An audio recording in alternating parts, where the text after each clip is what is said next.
A shy teenage girl, ridiculed and brutally shoved down a stairwell by vicious bullies, hides a secret that will leave them trembling.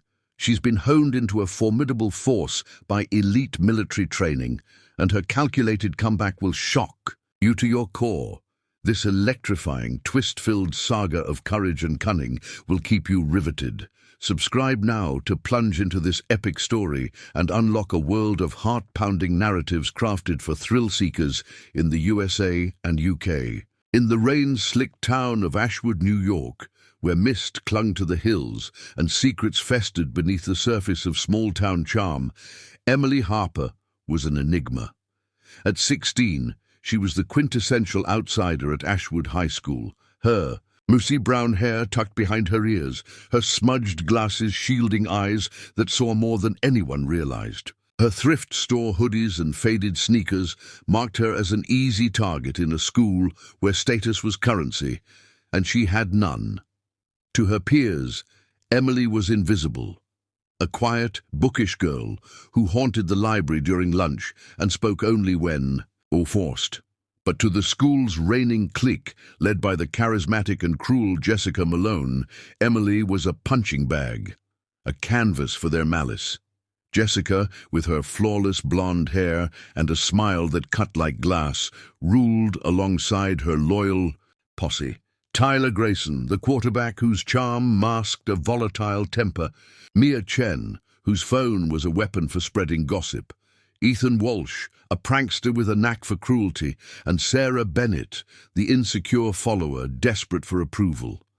They were Ashwood High's untouchables, their laughter a weapon that silenced anyone who dared to stand out. Emily, with her head down and her backpack clutched tight, was their favorite victim. What they didn't know, what no one in Ashwood could have guessed, was that Emily carried a secret forged in the crucible of military discipline. A secret that would unravel their world with surgical precision. It was a dreary October afternoon, the kind where the sky seemed to press down on the town, when the incident that would change everything unfolded. The final bell had rung, unleashing a torrent of students into the hallways, their voices a chaotic symphony of weekend plans and gossip. Emily lingered in the chemistry lab, her sanctuary from the school's social battlefield. She was finishing an extra credit project, arranging molecular models with a precision that mirrored her inner discipline. The lab's fluorescent lights hummed softly, a stark contrast to the clamor outside. Science was her refuge, a world where logic reigned and outcomes could be predicted. She packed her worn backpack, its straps fraying from years of use, and headed for the main stairwell, a narrow concrete chute with a reputation as the stage for Ashwood High's darkest moments. It was where phones were snatched, where backpacks were tripped over, where reputations were shattered in seconds. Emily moved quickly, her sneakers scuffing softly, hoping to slip through unnoticed as she always did. But the air shifted behind her, heavy with intent, and she knew she wasn't alone. Jessica's voice cut through the din like a blade. "Running off to your nerd cave, Harper?" The words were laced with mockery, followed by the familiar snickers of her clique. Emily's stomach tightened, but she kept her eyes forward, her training kicking in. Never show fear, never engage. She'd learned that lesson at 13, during her first summer with her uncle, Colonel James Harper, a special forces officer who'd become her guardian after her parents died in a car accident when she was 12. That summer, and the two that followed, he'd taken her to Fort Bragg, where she trained alongside soldiers, learning skills most teenagers couldn't imagine.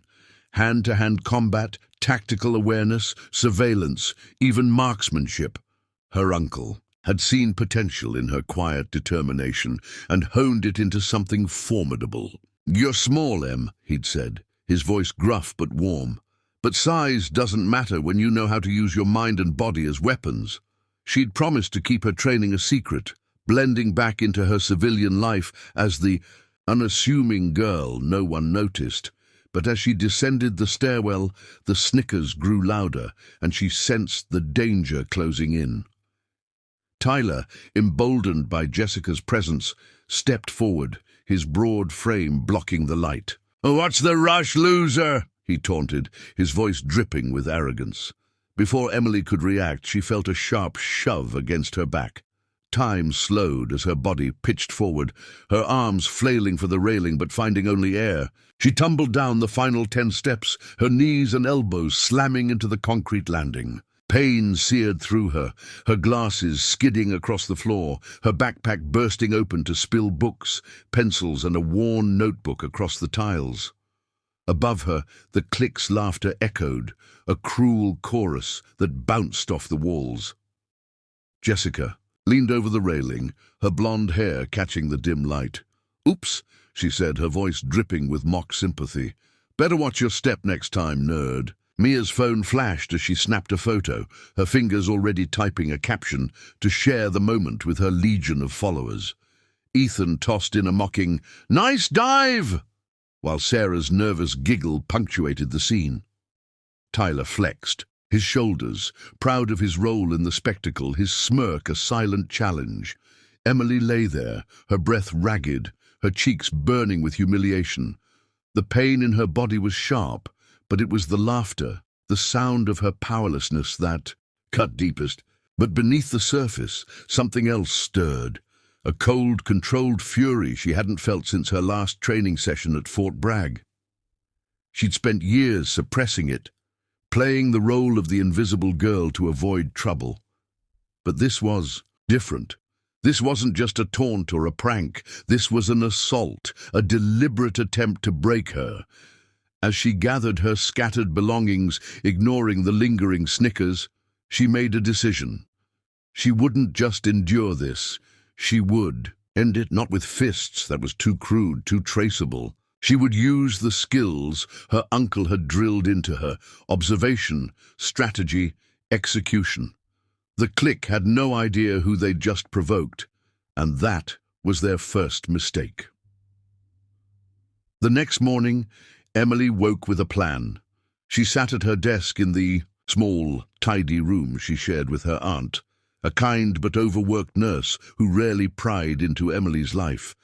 The room was sparse, with a single bed, a desk piled with textbooks, and a framed photo of her parents, their smiles frozen in time. Emily opened her notebook, the same one that had spilled across the stairwell, and began to map out her approach. Her uncle's voice echoed in her mind. "Know your enemy better than they know themselves. Anticipate, adapt, overcome." She spent the next week observing the clique with the precision of a battlefield scout, blending into the background, as she always did. She noted their routines, their habits, their vulnerabilities, her mind cataloguing every detail with the clarity of a military briefing. Jessica, the leader, was the heart of the clique, her charisma a magnet that drew others in. But she was vain, constantly checking her reflection in mirrors, windows, even her phone's screen. Her power depended on her image, and any crack in that facade would shake her. Tyler was the muscle, his athletic prowess matched only by his impulsiveness.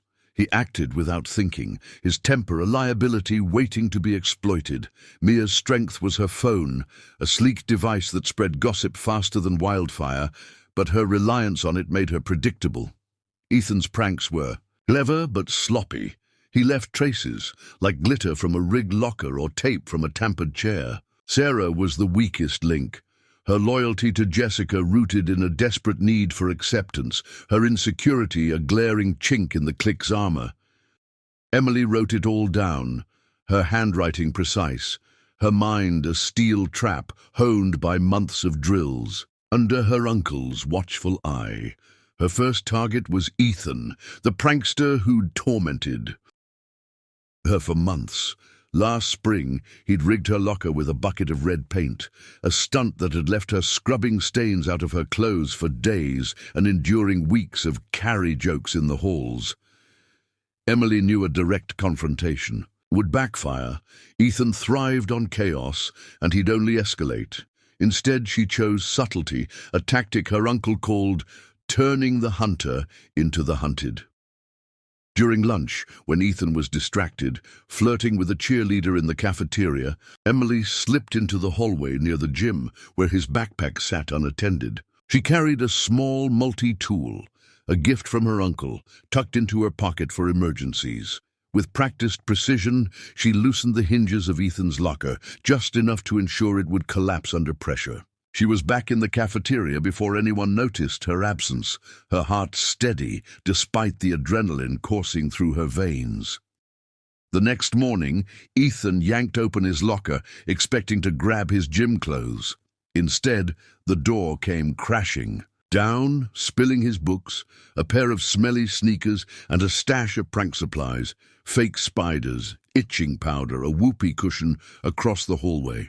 The crowd of students erupted in laughter, phones flashing as they captured the moment. Ethan scrambled to salvage his belongings, his face red with embarrassment. For once, the prankster was the punchline. He tried to laugh it off, tossing a weak joke to the crowd, but Emily, watching from a distance, saw the flicker of doubt in his eyes. He was rattled, and that was exactly what she wanted. Step 1. Plant the seed that they weren't invincible. Next was Mia, the clique's gossip machine. Emily knew Mia's power came from her phone, a device that never left her hand. Hacking it was an option. Her uncle's tech-savvy friend had taught her the basics of cybersecurity, but it was too risky, too likely to leave a digital footprint. Instead, Emily used psychology, a tactic her uncle called sowing discord. During a study hall, when Mia was engrossed in her phone, Emily slipped a folded note onto the floor near her desk. It was written in Jessica's distinctive looping handwriting, forged with care after hours of studying Jessica's discarded homework in the library's recycling bin. The note read, "Mia's getting too full of herself. Maybe we should ditch her. J." Mia found it during the next period, her face paling as she read the words.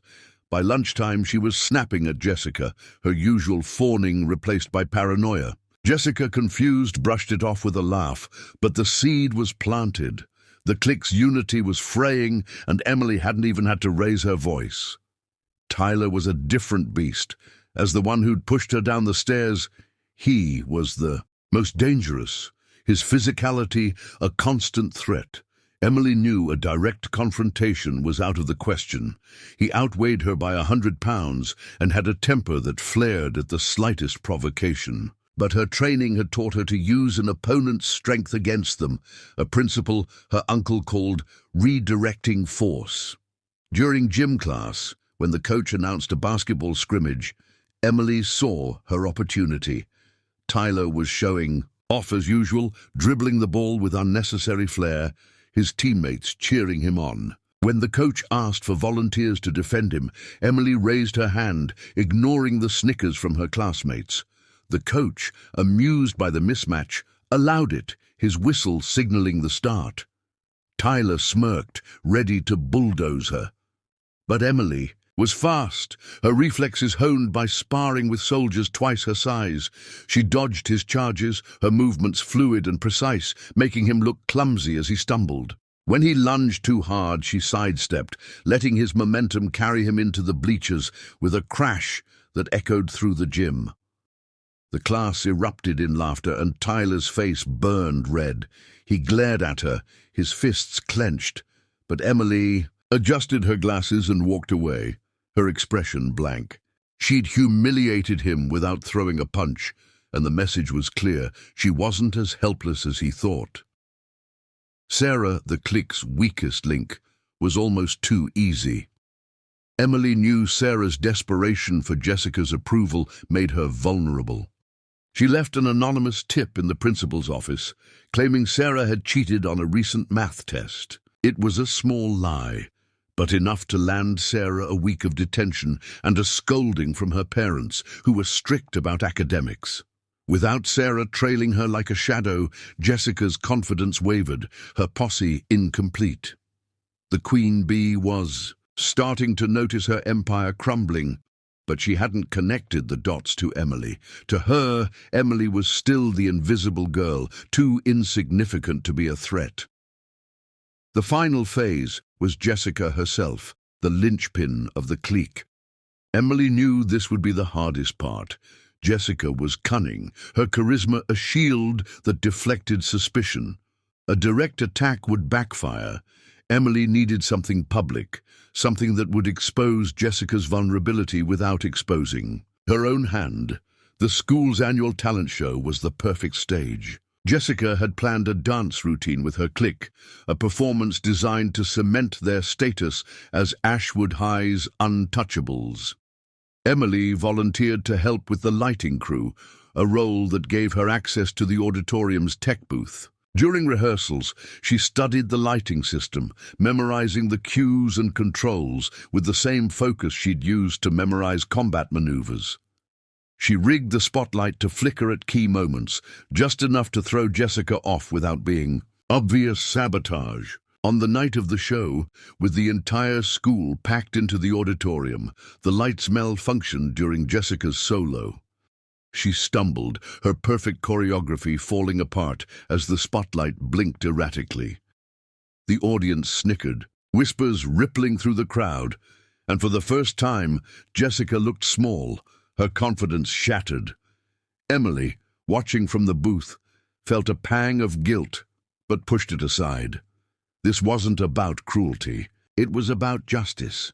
But Emily wanted them to know it was her, not to gloat, but to ensure they understood that actions had consequences. The day after the talent show, she left a note in each of their lockers, written in precise, untraceable print. Next time you push someone down, make sure they can't get back up. The clique was shaken. They whispered in the halls, casting nervous glances at Emily, who sat quietly in the library, her nose in a chemistry textbook. They didn't dare confront her, not after the string of humiliations. For the first time, they were afraid, and Emily felt the weight of her power. Then came the twist. Emily thought she'd won, but she hadn't accounted for Principal Carter, a man with a reputation for favoring the popular kids. Jessica, desperate to regain control, had gone to him with a fabricated story, claiming Emily was behind a campaign of harassment. Carter called Emily to his office, his desk cluttered with golf trophies and framed photos of him shaking hands with local politicians. "I've heard some troubling things, Miss Harper," he said, his tone dripping with authority. "You've been targeting some of our best students. I could suspend you for this, or worse." Emily's heart raced, but she kept her face neutral, her uncle's training kicking in. Stay calm, assess, act. She knew Carter was biased. Jessica's father was a major donor to the school, his name etched on the library's donor plaque. But she also knew she had an ace up her sleeve. During her week of surveillance, Emily had noticed something odd about Carter. Late at night, after the school was empty, he'd meet a man in a black SUV in the parking lot, exchanging envelopes under the cover of darkness. Using her uncle's lessons in covert observation, Emily had taken photos from a distance, her phone's zoom lens capturing just enough detail to show Carter's face and the SUV's license plate. She didn't know what the envelopes contained, money, documents, or something worse, but it was leverage. In Carter's office, she leaned forward, her voice steady.